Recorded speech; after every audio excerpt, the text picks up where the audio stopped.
Death be not proud.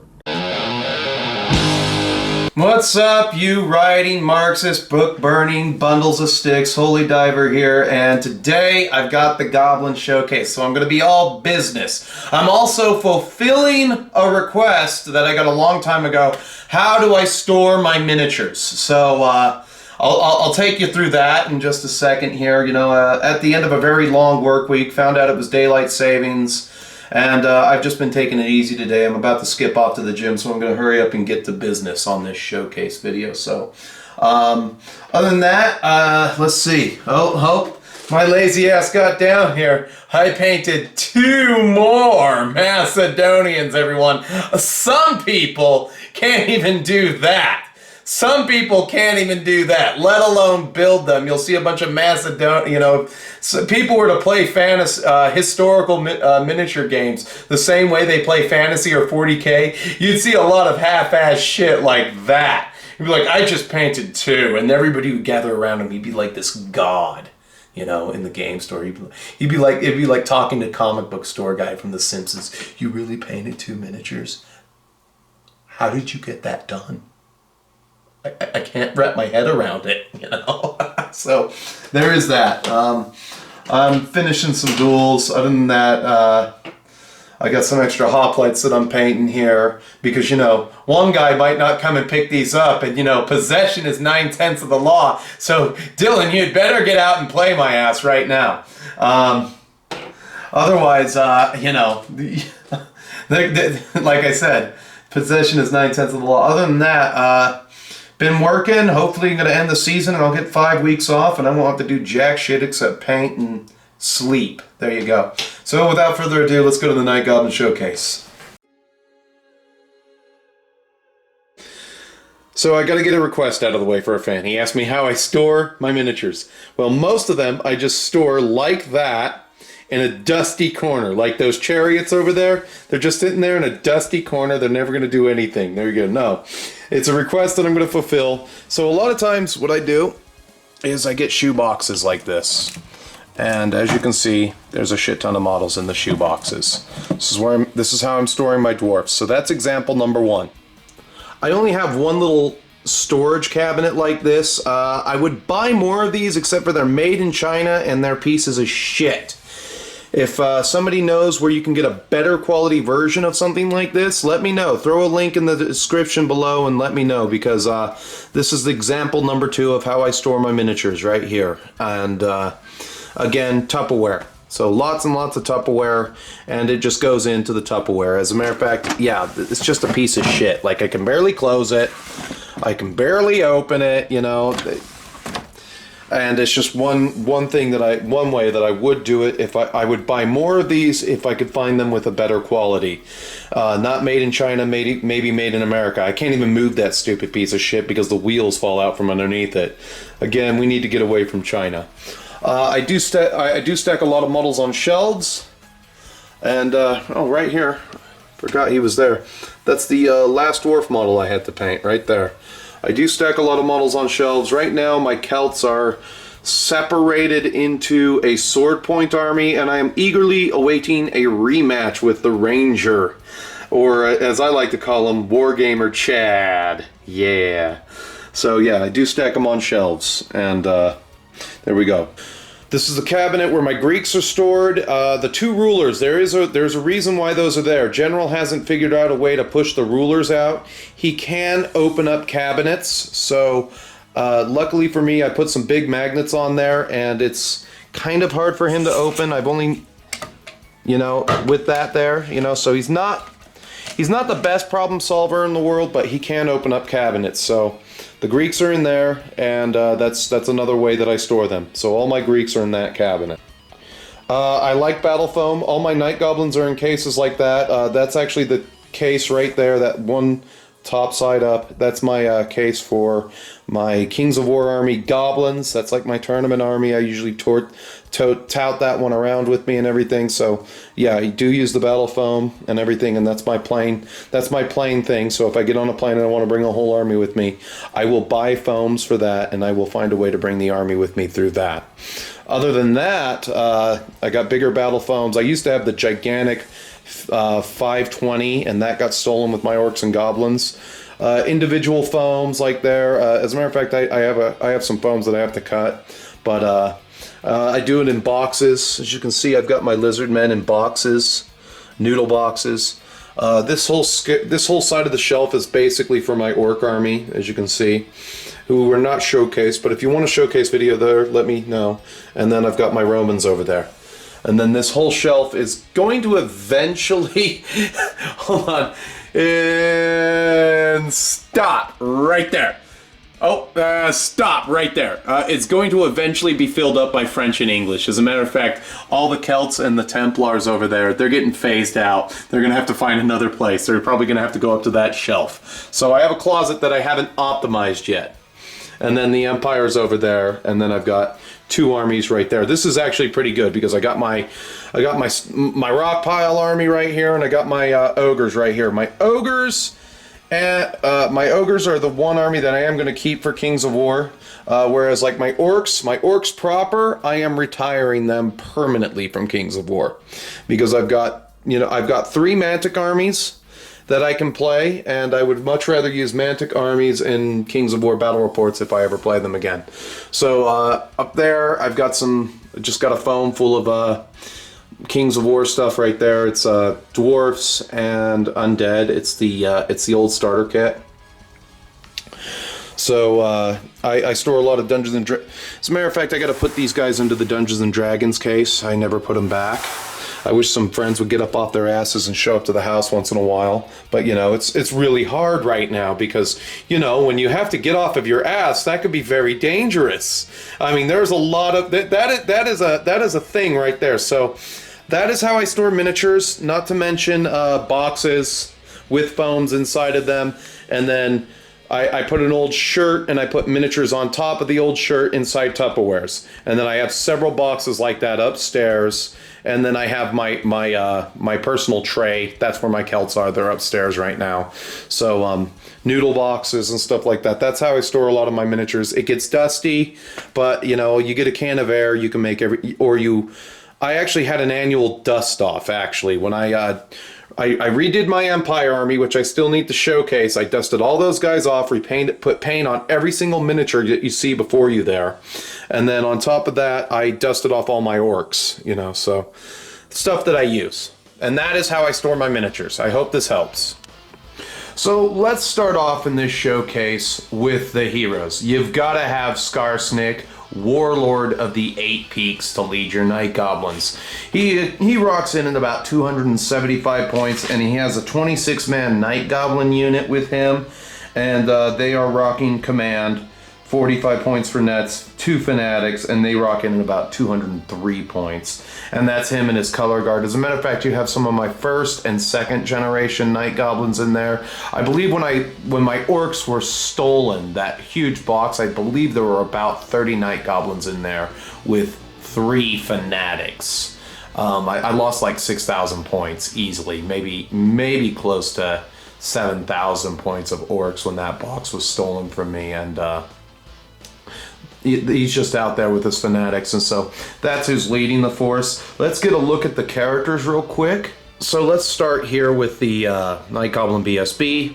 He's got the Armor of Fortune, which is a 5+5+, not to mention he's sporting a great weapon. And then you've got the a Goblin with a great weapon, a Goblin with a great weapon. We have 6. I bought these guys because I really liked them, and I said I'll just use them as bosses. Nobody's going to question it. And so I've got 6 Night Goblin bosses with light armor and great weapons. They come in at 216 points. That's really cheap. That's 36 points a guy. In every tournament list, I always brought at least 3 Night Goblin big bosses with great weapons. And then I've got Gatilla the Hunter right there, and then I've got Orko and Borko. One of them has the Ogre Blade, the other one has the Enchanted Shield and the Sword of Might. And they're just wild and unpredictable. One's 124 points, the other's 107 points, but they both lead their respective units into battle. Then you got Gatilla the Hunter, and then you have a Night Goblin Shaman with a Terrifying Mask of E, and then he's got the level 2 and a scroll for the army, and then you have level 4 Night Goblin Shaman with a Talisman of Preservation, the Flying Carpet, and that can cause a lot of problems. This is one of my favorite things to use.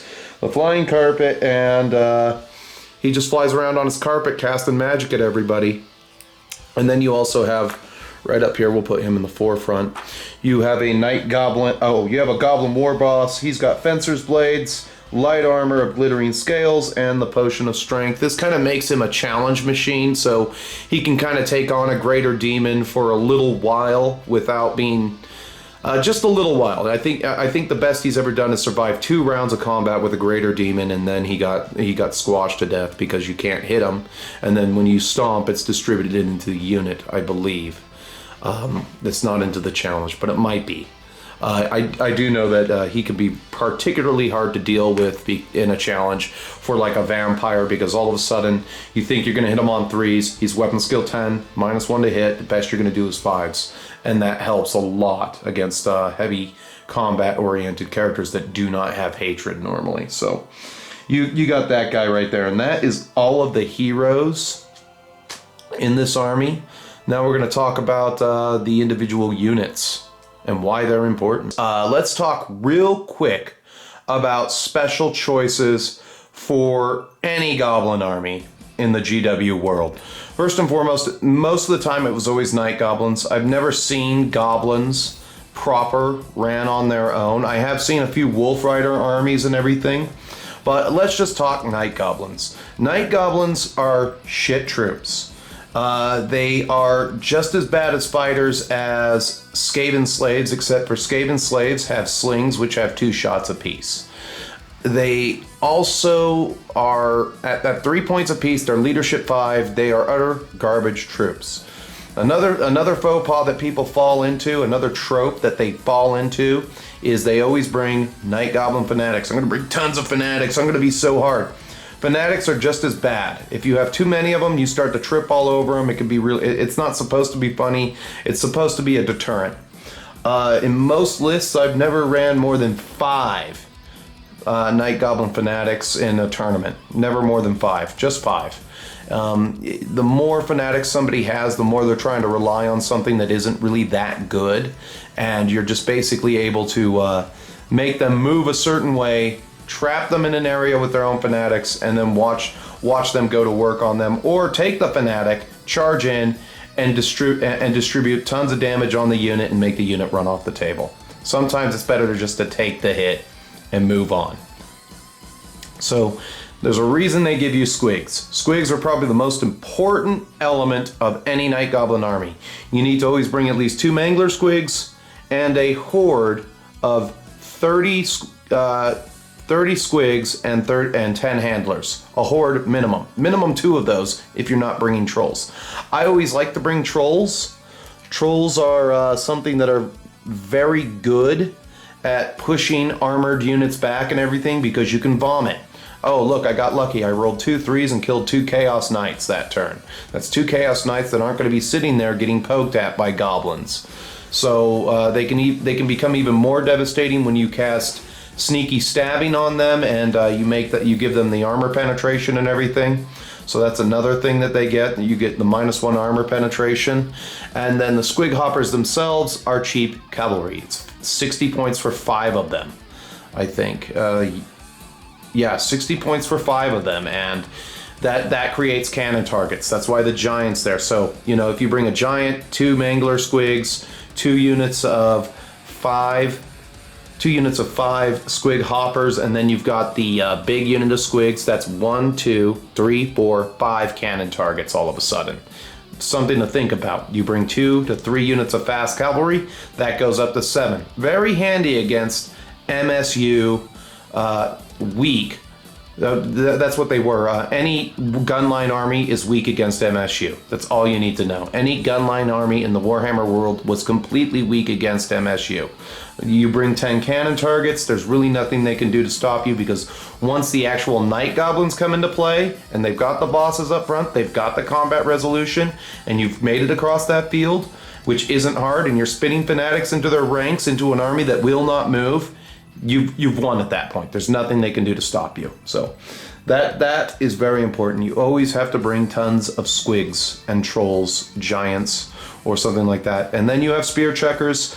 They are what they are. Every now and then you get lucky, but they're garbage. And you know you get 2 for 1 in choice selection. So with lords and special units and choices out of the way, let's get to the nitty-gritty of my Night Goblin army. Over here we've got Skarsnik with his color guard, and again, first generation and second generation are in that unit. It's got 2 fanatics. His unit costs 203 points. Over here you got 10 wolf riders, and then you have 10 spider riders. I believe at some point I've always wanted to run Snagla Grobspit, but that will probably never happen. So you know, you got 2 units of fast cavalry, pretty decent, and then you can easily break those up to make 4 units of fast cavalry. Again, MSU, you can't shoot us all. Here we come. There's nothing you can do about it. We're going to tie you up. And if I deliver a goblin big boss on a wolf, I'm going to overwhelm your war machine. That was the whole point of that MSU thing. Over there, we've got the Night Goblin Archers, 2 units of 40 of them. And not to mention, we got Big Sheila over there. She's got a big fat ass with a big black attitude problem, and she's always over there with a flinger. It's an Arachnarok spider, 300 points with the flinger. And it's one of my favorite models that I painted. I think, yeah, that one's Sheila. The yellow one's named Charlotte, if I remember. If I go back and play this army long enough, I will remember the names of some of the bosses. But the only ones I remember are Orko and Borko, as I've already explained previously in this video so far. So 1 fanatic, like I said, I'm missing 1 fanatic, so that's 175 points as opposed to 200. They do not carry nets. They're just a throwaway unit most of the time with archers, and they can deal out a little damage. You get gifted the Spider God. It can stack up damage on a big model pretty quickly. Nothing special there. And then again, we got the lords in the center. We're gonna kind of scooch in here. We're gonna move the big banner out of the way. We got 51 Night Goblins technically in that unit, with the unit filler in there. You minus 9 for that, so you've got the trolls behind them, and then you have another unit that's basically 60 Night Goblins. Another unit with 60 Night Goblins strong. It's got 3 unit fillers in there to just kind of bulk up the numbers. A fan of mine, very thankfully, has sent me some Night Goblins, so I'll be able to flush out this force a little bit more and use those models in these bigger units of mine, and maybe paint up some more models for Skarsnik's unit, because I think I want him in a 34-man strong unit of Night Goblins instead of 26. Again, each of those big units would have 2 fanatics. I would not rely on a unit like that to win my battles for me. Just so much as they're going to be holding so that I can get flank charges off, get my manglers where they need to be. And I don't know how I played this army back in the day, but this was one of my tournament armies and I performed very well with it. I've been to 3 different fantasy tournaments back in my heyday. Took a different greenskin army each time. One was the Night Goblins. They beat the Skaven to win that one. The other one was the Savages. They beat the Chaos to win that time. And the other one was Gorbad. And Gorbad's army, that actually beat the Skaven again. So it's a pretty good track record with just one army. You've got the Spear Chuckers in back. You got the Trolls in back. And then you got some more Trolls in back. And then you got this. We're just going to look at this again, you know, because everybody loves the Squigs. They're probably some of the best models ever sculpted. The new ones are kind of cool. I'm tempted to get 10 of the new ones, but right now I'm just happy with what I've got. Orko and Borko with their units jumping around and everything. The Manglers, 3 more Spear Chuckers. You know, I can't get enough of this army when it's out. As a matter of fact, I could look at it for days, and playing it is even funner. So I can't wait till they face off against the Dwarfs and really give them 1-4. And then got a little bitty itty-bitty baby unit of Squigs with 3 handlers, and then you got the 3 Manglers, and then you have a giant to round off the force. Of course, those are all your rare. Big Sheila and a big black attitude problem and fat ass are out there kicking ass and taking names. I love the Arachnarok spider, and she's got the you've got the giant really good cannon target again, and it's got immune to psychology, and the trolls are also immune to psychology, so you need to have those immune to psychology elements to make your Night Goblin army work. And if you're just going to rely on fanatics, you're going to get your butt kicked every single time.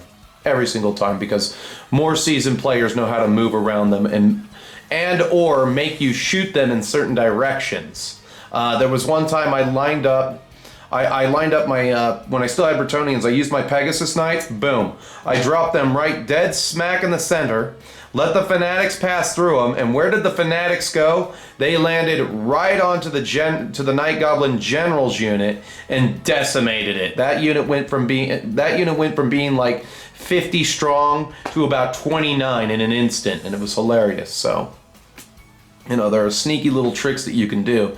I always called it the Conduit Technique.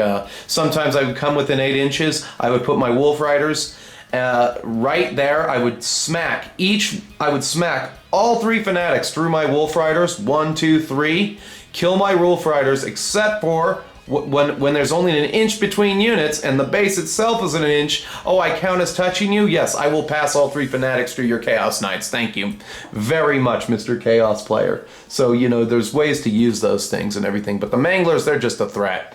I don't know.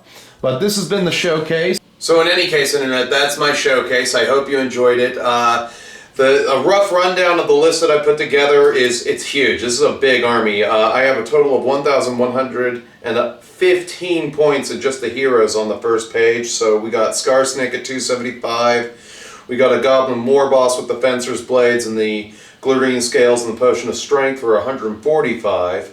And then we got the Night Goblin Shaman with his Flying Carpet and Talisman of Protection at 140, just to name a few. And then you got the Night Goblin Bsb, the Night Goblin Shaman, and Gatilla the Hunter, and then you have 6 Night Goblin War Bosses on foot. On the other page here I got Orko and Borko. They're on their respective Great Cave Squigs at 50 points a crack. And then just going through the units, so ultimately I want to run... I'm going to pick up another Fanatic. I know that Fanatic is around somewhere. I don't quite remember where it is, but I will find it. My 40 Night Goblin Archers, 40 Night Goblin Archers, full command, each with a 1 to 2 Fanatics, and then you got 60 Night Goblin Spears, 60 Night Goblin Spears. They've got 2 Fanatics apiece, not to mention they're the ones carrying the nets. You got a 10-man Cave Squig unit, you got 3 Handlers, 7 Squigs, another Squig unit with 40 in this one. You got 10 Handlers and 30 Squigs. That's a good one right there. The Giant, the 3 Trolls, and that page comes out to 1653. And then you got Orko and Borko. They're 107 and 124 apiece. So you got 10 Goblin Wolf Riders, 20 Squig Hoppers at 120 points per unit, 3 Mangler Squigs. Then you got some 6 Stone Trolls, 6 Spear Chuckers, and then 26 Night Goblins. Those are Skarsnik's Color Guard. And that unit's actually surprisingly expensive. It's 203 for 26 of those guys with the nets and the Fanatics. You want to kind of protect Gobla as best you can. That would actually be a really good unit to put 3 bosses in. So now they have to choose who they're going to attack. And Skarsnik, let's face it, he can get killed pretty easily. He does not have a ward save. He just has 6 wounds. And that kind of works, and he kind of counts as 3 models by himself, so he's not easily killing blowed. I think he's immune to that because of his size. I'll have to check. And then, let's see, the last page here, we're rocking 450 points for 10 Spider Riders with a Musician and Bows, and then Big Sheila with her big fat ass and big black attitude problem, and a flinger. She's got a flinger. Yeah, and that's the Arachnarok Spider. The whole thing, this is actually, I'm actually impressed by this. 4,700 points. It's 4,697, but I'm just going to round it up. I'm sure I could find 3 points somewhere easily when I want to add more Night Goblins. So I think that I'm going to flush this force out, get myself a couple more for Skarsnik's unit, and a couple more so that I have a full unit of 60. Or maybe some more unit fillers, but that's it. That's basically the whole list. I got a total model count here for you at 352. That's everything I've got on the table. 352, so that is impressive. And What can I say? I like Night Goblins. If I had to choose 5 armies that I get to keep, the first one I'm keeping is my Night Goblins, and then the next one I'm keeping is my Orcs for 40k, and then I'm keeping my French and English, and then I'm keeping my Greeks. That's just if you had to choose 5. If you had to choose 5 that you saved from the fire, those are the 5. Because I think I can manage without the rest, if I had to, if I really, really had to. The vampire counts are very, very close, number 6. Followed up by the orcs, and then everything else, it just falls into place, you know. But yeah, I could not function without my Night Goblins. In any case, I hope you enjoyed this video. As you know, YouTube has many features you can use to interact with me. You can like the video, dislike the video, comment, or subscribe. But until I see you again, keep painting Night Goblins, or Gloomspite Gitz, or Moon Clan Grots as they're called, and stay metal, my friends. Listen up, you ignorant pigs. Put down your crack pipes and your beer bongs. I want to tell you all about Rat King miniatures. Now, I have these in various forms and stages, and these are 3D printed towers. They're just small wizarding towers, and you've got this one's just being painted, and then this one is fully done. You can order these at will, and the maker will paint these for you over at Rat King Miniatures. To give you an idea of the scale on these, they are the exact same size as the Wizarding Tower, except for it's not on a giant mountain. So, if you want to pick one up, my buddy will be more than happy to paint one up like this for you. The quality on these is really good, like really good, and a lot of people don't know this, but you can stick your weed in there with a little bit of tape. More designs coming soon, but these are the first to come out of the foundry. So get yours today. Even you, puppy dog. Hey, you need to grow a sack!